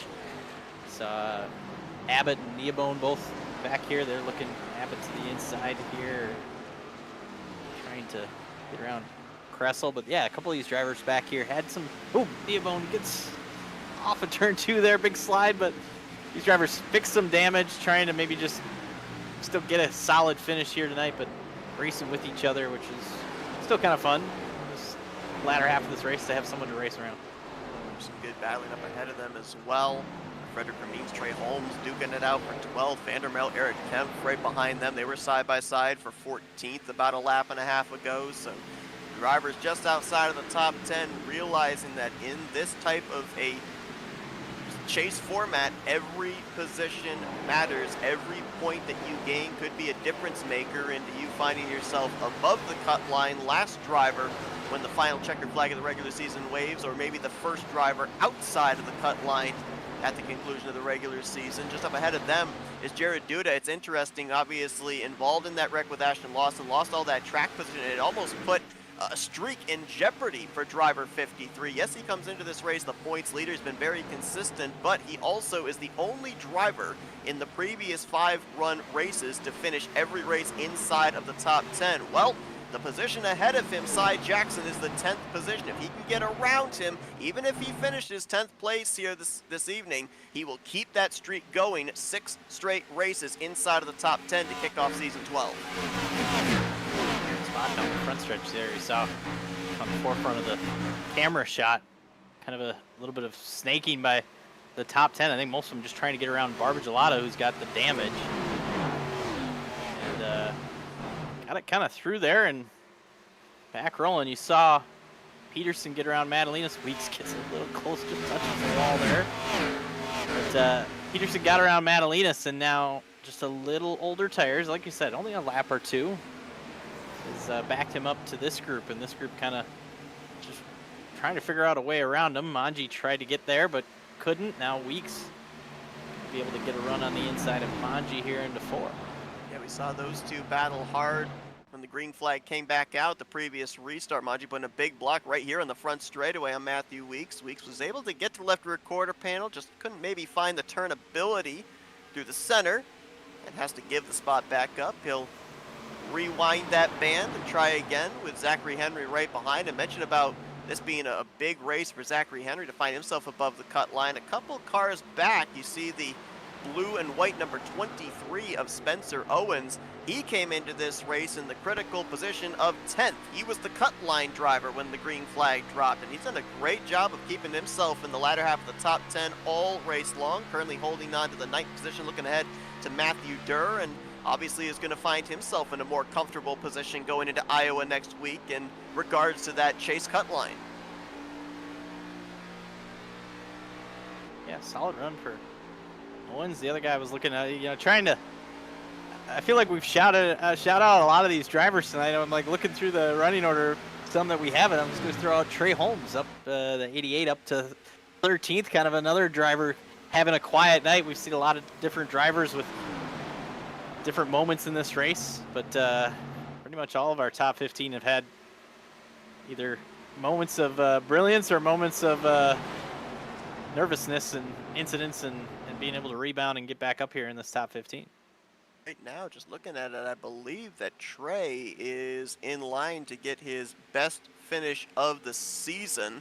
His best finish prior was 14th. He's 1 position up on that currently in the 13th position, and does have a couple of cars up ahead that he could maybe try and bypass as well. It's Frederick Cremines, Jared Duda just out the windshield. So en route to his best finish here of season 12 is the driver of that number 88 Mobile One Toyota, Another driver, too, I feel we haven't talked a whole lot about. How about the 49 of Shane Neiswanger holding down the 7th position? He was another driver. Yes, he was above the cut line coming into this race, 8th in the points, but only by 7 points. I mean, a bad race here, he could have found himself in big trouble going into next week at Iowa, and solid run here inside of the top 10 all night long as he's going to draw a beat. Actually, a little contact maybe there with Zachary Henry going into the entry of turn number 2 as Neiswanger trying to work his way a little bit closer towards that top 5. And how about this fan out for second place? Madalinas, those somewhat older tires, getting hounded by Manji and Weeks. Kind of closed the door there on Manji. That he had to kind of check up, and that slowed all 3 of them down. They're pretty much been in this order, but still been battling. Manji's finally going to make the pass here. I understand Madalinas with the big block there because he knows he probably needs to still stay in second, but kind of felt like he was going to get beat at some point. But now Manji is going to get past him, and Weeks is going to be to the outside here. I know you want to be that driver in second here. If we get a caution late, to be close to Peterson, you get that opportunity to maybe restart next to him if you're able to execute on the green or on the pit stop. But fortunately for Madalinas, losing back. You mentioned Henry. Henry has kind of struggled a little bit more on this run and backed up to. We saw him kind of running up in the top 5 all night, but now back to 7th. And you said Owen's kind of right to his bumper there, and Neiswanger was able to get around him and jump into this battle for a top 5.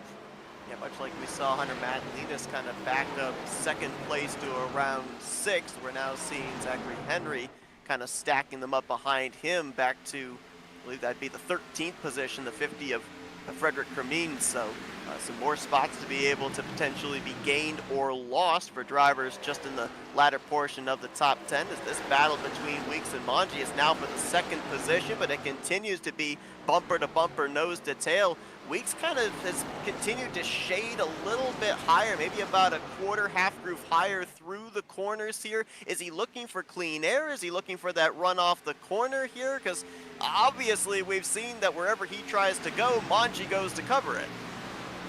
Yeah, ultimately maybe, yeah, just a little bit of clean air. I think the other thing is just entering a little higher to get it pointed on the exit to maybe try to get that run. That's part of this a little bit, because ultimately everybody kind of runs, you kind of have to run the same. There's, you know, the outside lane at Indy is about a foot farther than the inside lane, so it's just, there's not much room there. So I think the biggest thing is just trying to set up your exit to be a little bit better and hope there's a bobble. Big battle here with Jackson to the inside of Durr. I don't know if there was contact made, but it was close. Big block down the front stretch, and then battle into 2 now. They were almost rewidening a couple areas right there of the racetrack. Owens, Durr, Jackson for what was eventually an exchange for 8th place. And then behind them, Trey Holmes, Jared Duda, and Frederick Cremines almost looked like they were getting ready for a 3-wide battle into turn 1. Cooler heads prevailed. They all settled it out, and all still rolling in the right direction, but we're definitely seeing these drivers are realizing that the laps are winding down, the pay window is beginning to close here, and they are definitely racing for these positions like it is the last lap. If something happens here, you have a incident. What that would do if we have a yellow late, obviously I think everybody would be coming down to get tires. Everyone still has at least a set. Wow, that the 2-car slap rejects that. Oh. Yeah, huge slide as Holmes got to the back bumper there. Nice job by Trey Holmes here to kind of close out this run to get up here to the top 10, but now Duda to the inside trying to extend that top 10 streak, and Holmes down into the wall. Seen a lot of drivers here. This is about the longest run we've had outside of the run that we saw that cycle green flag pit stops, and Hunter Madalinas a couple of laps ago. We saw right there with Cy Jackson. Those back ends are getting very slide happy on corner entries. So this is a big racetrack. It takes them a little under a minute to complete a lap. We've still got 4 more circuits to go here when Peterson crosses the stripe, which he has just done so. So There is still plenty of time for that caution you're talking about to potentially come out, draw all these drivers to pit road, and draw and tip this race completely on its head. He's still working on Manji here. It's kind of settled down to be just those two for second. Madalena's kind of lost a little bit of the gap. Still there. I mean, pretty close if these guys get to racing. I think Madalena, Sims, and Niswanger have a chance to close back up. But Weeks now even just a little bit farther back, maybe kind of letting his tires cool to reset. Ran really high that time. It's going to grab the wall. But I appreciate him trying some stuff. It's not a bad way to see what he can do. Try to get something going here and make another move. Peterson may have a car he'll have to get around here potentially before the white flag waves. 36 of Noah Morgan is just up ahead. We saw him have that spin off of turn 2 that didn't bring out the yellow. There you see him just about maybe a quarter of a straightaway ahead of the race leader. Hopefully for Peterson, he'll be able to catch him in a good portion of the racetrack to make the pass quickly and cleanly. But might make things interesting for second place on back when and if they encounter the 36 before the checkers. For sure, yeah, that's true. It's I think for Peterson, you got enough time to be able to be patient with it and make sure if you pass Morgan here, I think it'll be this lap. Morgan's going to even slow down, and I appreciate that from Noah to be able to just let the leader go by and see what he does, maybe potentially on the backstretch do the same thing, or maybe front stretch next lap to let these second on back battle it out to end this race. I'll close back up again from second to sixth. But just, it's so, it shows you how tough it is to pass, because ultimately all these drivers are so close together, but just can't pull alongside one another to get a run, especially late in the run on these older tires. It's so interesting. Obviously, this is the first season that Great Lakes Premier Series has migrated over to the Xfinity cars. Previously, we're running in the trucks as Matthew Weeks now going to get to the outside of Tony Manji. So this is your battle for second as Peterson's getting ready to come around and take the white flag. We obviously don't have all the statistics, only ones that are recorded on SimRacer Hub, but the only other time that Christian Peterson was recorded racing any type of an Xfinity car, this was back to the Legacy Camaro at Indianapolis, was August 15th of 2016. He started 9th, finished with the win. He started the pole here as there's contact between Madalenas and Weeks for third place. Weeks will hang on to it, but he's going to lose a couple of spots in the interim here on this final lap. But Christian Peterson, it's going to be about almost nearly 10 years since he ended up winning a Legacy Xfinity car. He's now going to be in an O'Reilly car and go coast to coast, provided they keep it all together behind him here in this great battle for third. But there's nothing in the rearview mirror for driver 75 as he'll make his way off of turn number 4, getting ready to kiss the yard of bricks with his team here tonight. The Elliott Henderson Memorial 200 goes to Peterson, his third win on the season. And how about this? Photo finish for third, photo finish for fifth as they cross the stripe to take the checkers.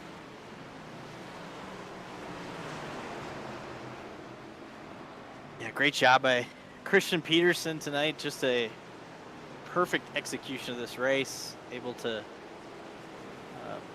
really just, once he got the lead, be able to drive away almost every time. It was kind of really the only time we've seen anyone, have the lead here tonight and be on similar tires. So that was kind of the only times we ever saw someone drive away, because of the times whoever the leader was maybe down on rubber as far as tires. So the one moment I was going to say with Christian Peterson, we saw that moment kind of mid-race where he had to restart fourth, and you saw Cy Jackson have the wheel spin. The patience to let Jackson catch it and ultimately kind of wait to kind of find his opportunity to get to the inside, then make the 3-wide pass to get by, to get to second, and then work on Madalenas. That kind of was just a big moment. That could have been a really easy way to just end your night, get a bunch of damage, or run in the back, somebody lose a bunch of positions. He didn't panic, was patient, and was able to get back up there, grab the lead, and later on through the race, stay up there and have a shot at the end. Christian Peterson with this victory will now stand alone at the top of the wins statistics here for season 12. His third trip to victory lane, and really by all accounts his first dominant victory of the season as well. You go back to his 2 previous victories at Auto Club and Dover, only a combined 11 laps led between those 2 races. He spent a good portion of this race out in front, undoubtedly led the most laps, and caps it off with the checkered flag. There you see the celebration between himself, team owner Tony Mangi, as they're going to bring it home with solid finishes of first and second, a 1-2 finish for their team here this evening at Indy. Peterson not too far back of the points lead, 31 back, and for a guy that missed Daytona. You know, we talked about it a couple times this year so far with Peterson, to start off the year missing a race. They're able to get up here now and have a shot to run down first place. I know that comes a little extra bonus points for being up there, the number 1 seed, if you can get there. So he's going to have some opportunity now, just 31 back. And you saw Brent Kingcott have some earlier issues, a little off strategy, lost track position. Zachary Henry fell back during the latter portion of this run. They're going to find themselves, along with Elliott Henderson next week, 3-way tie for that 10th position cut line. Iowa is going to be very interesting as the drivers prepare for that 2-week break here in the summer. I noticed, I was just thinking, I'm like, my original fuel window that I wrote down was 28 laps. That's about as exactly what we ran there. And I just noticed Mangi gave a little bump to Peterson to get him back to the finish line. I wonder if he was out of gas. We'll have to see if we can bring Christian in and see if you can ask him about that. Let's see if we can dial up the driver, the number 75. Christian, as the guys up here in the split-second broadcasting booth, you got a copy, my friend? Yes, sir. Got you, Seth. Man, great run for you here tonight. I mentioned kind of your first dominant victory of the season and your third checkered flag here. Seemed as soon as this 75 car got out into clean air, nobody was able to catch you, able to enjoy multiple car length advantage no matter who was running second. You seem to have the ideal line here this evening. What were you able to find that maybe the rest of the field was spent the entire race searching for? Yeah, I'm not sure. I definitely like Indy a lot. I've always excelled here, and just one of my favorite tracks. To me, it's like a road course, but just going left. So just really happy. I mean, yeah, definitely. Like we put a 10th on the field in qualifying, I think, and then was just able to, like you said, it was pretty much domination. I mean, Hunter had a pretty good strategy call there a couple times and kind of got me nervous, and then I stopped short in my box there when Weeks and Henry got in front of me, and then was able to make decent work of them pretty quickly, and then just tracked down Madalinas on 2 tires and set sail from there. I thought I threw it away though for sure when I stopped short in the box, and my crew guys looked at me like, "What are you doing?" And I was like, "I'm sorry," but yeah, no, that was a lot of fun. Couple of cautions falling in some interesting spots. We saw some drivers play some strategy to gain track position, some cars that you had to get by on some restarts.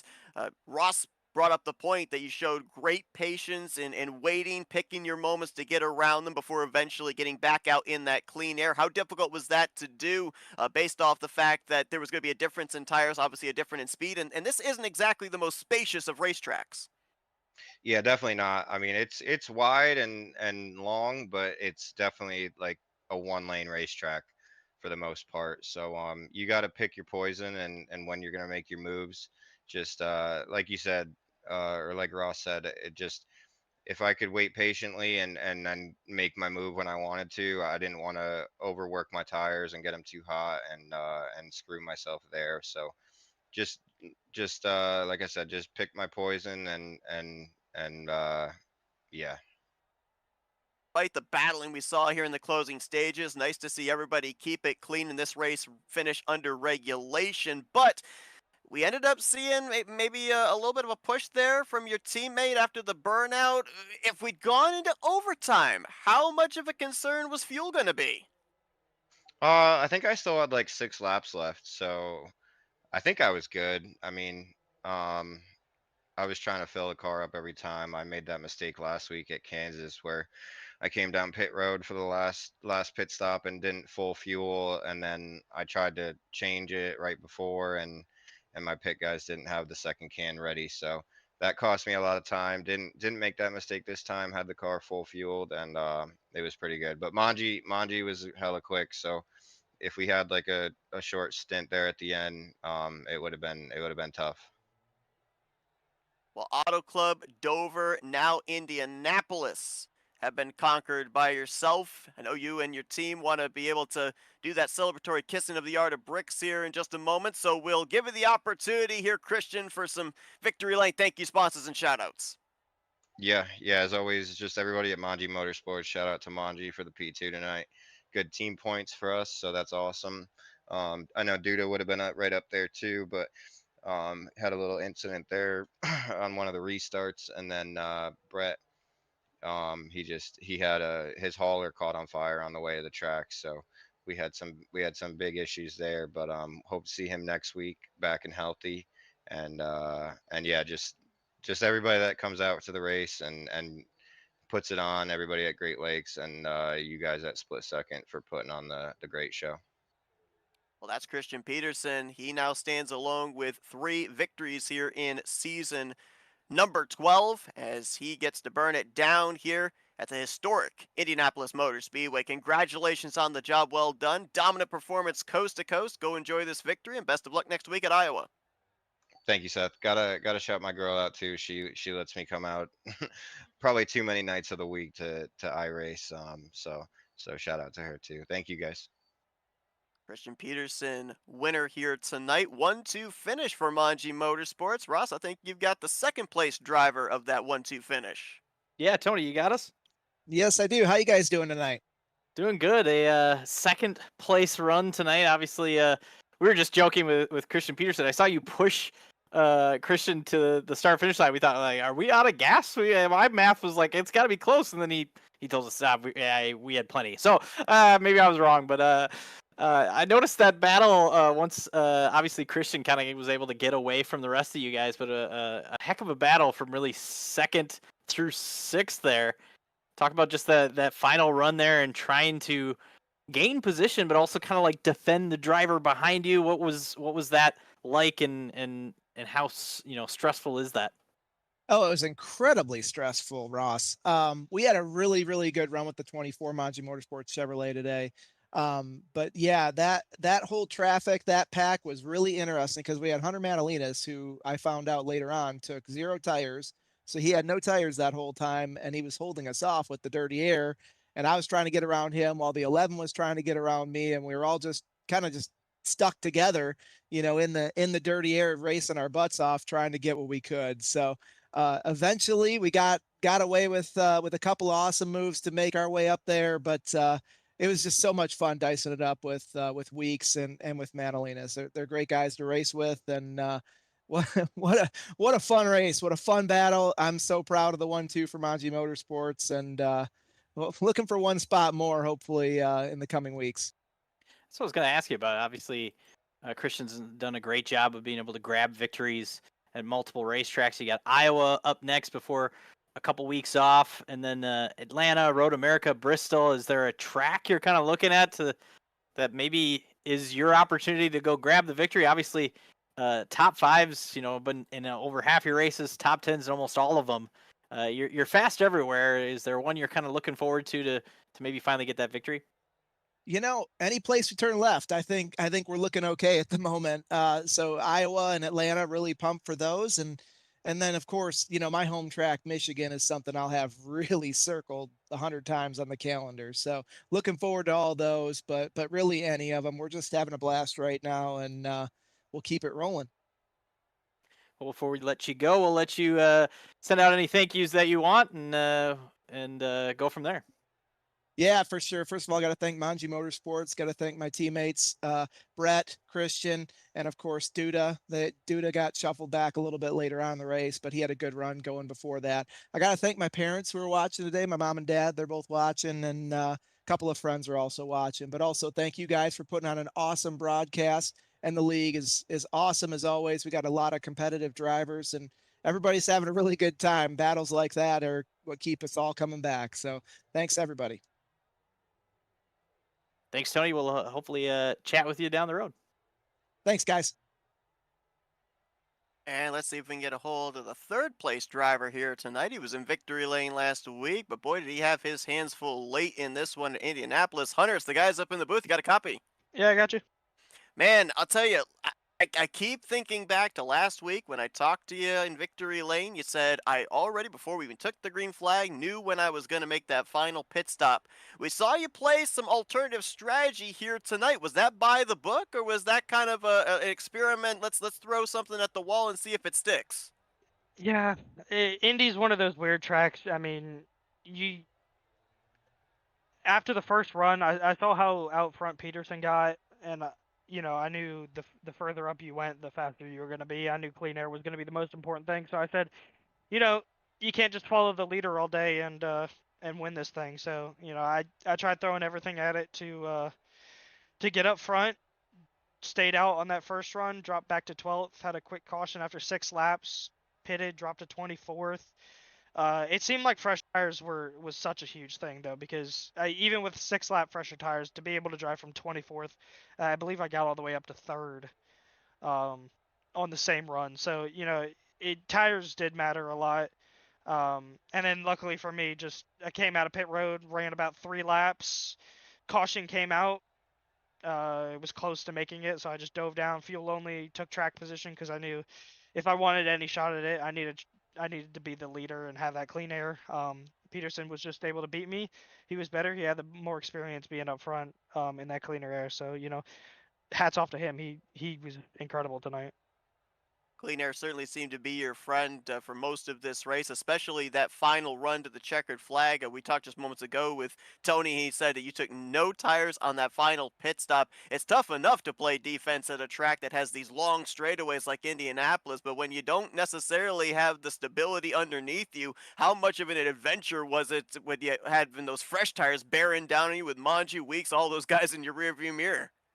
Yeah, I mean, it was only 3 laps. So, I wasn't too worried that I mean, I knew the fresh tires were going to be slightly better, so I knew I was going to be at a disadvantage. I honestly was trying to play restart games with putting, Peterson at a disadvantage on the restarts, whether that was choosing the bottom when he started 4th or choosing the top when he started 3rd to just get him blocked up behind a couple cars. I was hoping that 3 wide on the restart with all 3 of them, that it was hopefully gonna burn up their tires enough that the tires would plateau back in my favor. But unfortunately, yeah, Peterson was way too fast tonight, but able to still hold on to a solid finish, and I'm pretty happy with that. Obviously, good momentum off of your victory last week. A podium finish here tonight. Got one more race before we have that 2-week break for you drivers here in the middle of summer at Iowa. So, what's the confidence level going into that short track as you maybe try and knot things back up 3 apiece between yourself and Peterson in the win column? Yeah, just gotta run. It's kind of unfortunate with the 2 weeks before the win, um, getting wrecked out on things that weren't even our fault. We got contact with Ashton, contact with Elliott, but honestly, I gotta play Iowa different than I would normally. In most of these races, you gotta play it differently. I went from being outside the bubble, so I've been having a points race more than going for the win. So just to come out with another solid finish next week, put us maybe top 5, top 4 on points, and then maybe go from then, focusing more towards wins as we go on. But right now it's just focusing on making sure we build a buffer and have a good gap to the cutoff. Well, definitely going to build a good gap here with this podium finish here tonight. Hunter, congratulations on the job. Well done. It was a lot of fun to kind of watch somebody go a little outside of the box, as you say, not run behind the leader, try something unorthodox, I guess we could say, outside of everybody else's norm in strategy, and it net you a solid run here tonight. Before we let you go, the floor is yours for thank you, sponsors, and shout-outs. Yeah, first, I wanted to go back and actually apologize to Weeks. I got into him there on that white flag. I just got a little loose coming off of one and had to correct it. Tried to keep it back to the left, but tail whipped him into the wall. So apologize to him, but big shout out to the Manji Motorsports guys. They raced amazing tonight. Shout out to you guys for putting on the broadcast, and always for Spectrum for letting me be with them. That's Hunter Madalinas, third place here tonight at the Brickyard in Indianapolis Motor Speedway. Congratulations on the great run here tonight. Best of luck next week at Iowa before we head to that 2-week break. Thanks, Seth. So a couple of Chevrolets and a Ford going to make up your podium finishes here tonight. Highest Toyota going to be Jackson Sims. And, Hunter mentioned, Ross, about the fact that tonight it was really about points racing with his situation above the cut line. As we look at this top 10, a lot of drivers I feel felt in that same category. Drivers that came in just barely above the cut line now maybe have a little bit of breathing space going into Iowa. Yeah, for sure. I think that obviously a top 10 tonight scores you a bunch of points. We talked about throughout the night the amount of drivers that were not in this race, so that gives you an opportunity to maximize some points on some of them, and now Elliott Henderson is our cut line. So, but I was just going to shout out we thought as Peterson got away there that 2nd through 6th, and you see him here, the intervals, Maji was able to get away from Madalinas there once he was able to get away from those other 5 drivers, but those 6 were battling so close. We had the photo finish, which was, I just looked at, 13 1/1000th of a second, Madalinas to Sims, and then 11 100ths of a second from 3rd to 6th. They were all really close there, and that just showed, we talked to Manji about it, how tense that battle was amongst all those cars being so equal. Having Madalinas be the one that was maybe just a little bit off just because it was a lap or 2 older tires, kind of just added to that, being the lead driver of that group, and kept them all close together and a heck of a battle. Henry in 7th, Owens 8th. A lot of these drivers that you said, solid runs. Matt Durr and Jared Duda able to get back to the top 10 and score his 6th top 10 in 6 starts. Some good finishes back here. 11th on back through 20th as well. We saw Frederick Cremines, Trey Holmes, all up inside of the top 15 most of this race. Cy Jackson, Justin Vandermeer actually had to fight his way back up to get a top 15 finish with Hunter Brittle right behind him. And then you got some other drivers back here. Corey Abbott, Nicholas Carresso, Eric Kemp right there as well in 17th.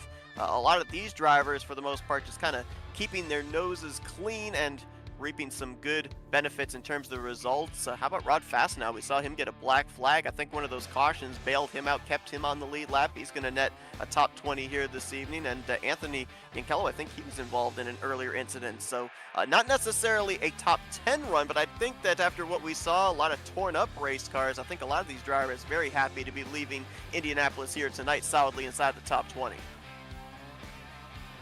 Yeah, for sure. It's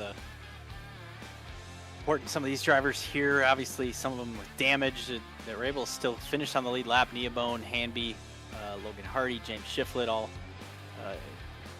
lead lap in the end, but obviously a little bit slower because they were involved in some incidents. Noah Morgan, we saw him, another shout out to him for just letting those race leaders basically battle it out at the end, let them go by. I appreciate that. I think that's great. Obviously trying to stay on the lead lap just in case you get a caution, maybe steal some finishes. Kyle Cooper, Vander Hook in 27th, Hudson Geiger, Barbara Gelato, we saw his issue, and Briar Fritz finishes 30th. Briar taking a big hit, as did a number of the other drivers who did not reach the conclusion. Another tough finish for Ashton Lawson, who had great speed. Same for Tyler McClellan.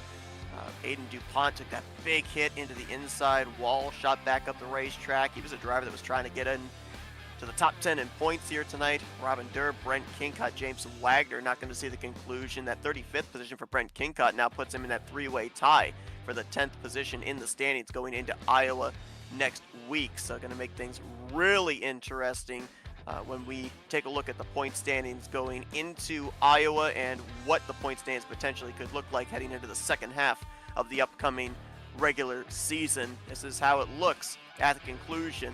What you don't see there is that there's actually 2 other drivers tied with Brent Kinkott for that 10th position, including Elliott Henderson, who was not in the field here tonight. So going to make things interesting. Plus the fact, if you kind of look, there you see Zachary Henry and Elliott Henderson tied with him, but also interesting, Jared Duda.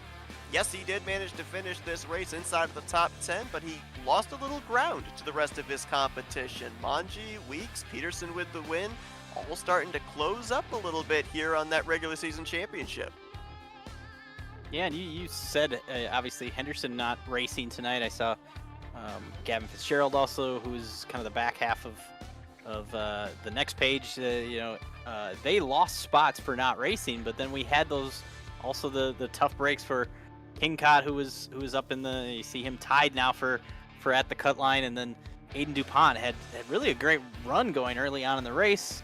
Started near the back but moved up, but then got caught in that incident, and now he's back to 14th in points. So it's up and down a little bit. It'll be always fun to watch this as we go, but so far that top 4 kind of sneaking away right now in the points. Mentioned about the fact that this racetrack quite narrow. I believe it was Manji said that it's practically a one-groove racetrack here at Indianapolis, and they were more than willing to put the doors to each other, the fenders to each other. I think the same can be said next week when we get ready for a little short track racing. We'll stay here in the Midwest, but we'll be heading to the Iowa Speedway.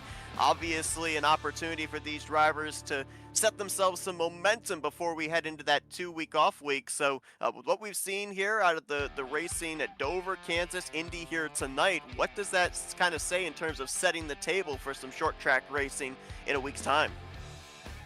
I think my only thought is, you talked about it tonight, we have a couple weeks off after that race, so maybe you want to set yourself up for that little summer break with a high note next week in Iowa. You'd hate to have a bad night and then have to sit on that for 3 weeks before you get back behind the wheel in this league. So I think that's maybe the first thought that I had, was like, man, I'd hope I would have a good run, so that way you feel good and know that the stretch run for the regular season is starting off with a solid run before that break. So we'll see. I think Iowa's, we haven't run a ton of races there. It's been kind of added to the schedule the last few seasons, but it is a tough kind of medium-sized short track and a lot of fun. Hopefully a clean race, but a little bit of fender rubbing can happen there, and we'll have to watch next week. Should be a good one for sure. Well, congratulations once again to Christian Peterson as he claims his 3rd checkered flag of the 12th season of the Great Lakes Racing Premier Series, taking the Elliott Henderson Memorial 200 here tonight at the Brickyard. We thank you all for tuning into our coverage here this evening as we now get ready for these drivers to race at Iowa next week. Hope you guys enjoyed our coverage here from the historic Indianapolis Motor Speedway. For Jeff Johnson, our producer, Ross Brockman, I'm Seth Cole. Thanks for spending your Tuesday evening with us, folks, here on Split Second Broadcasting.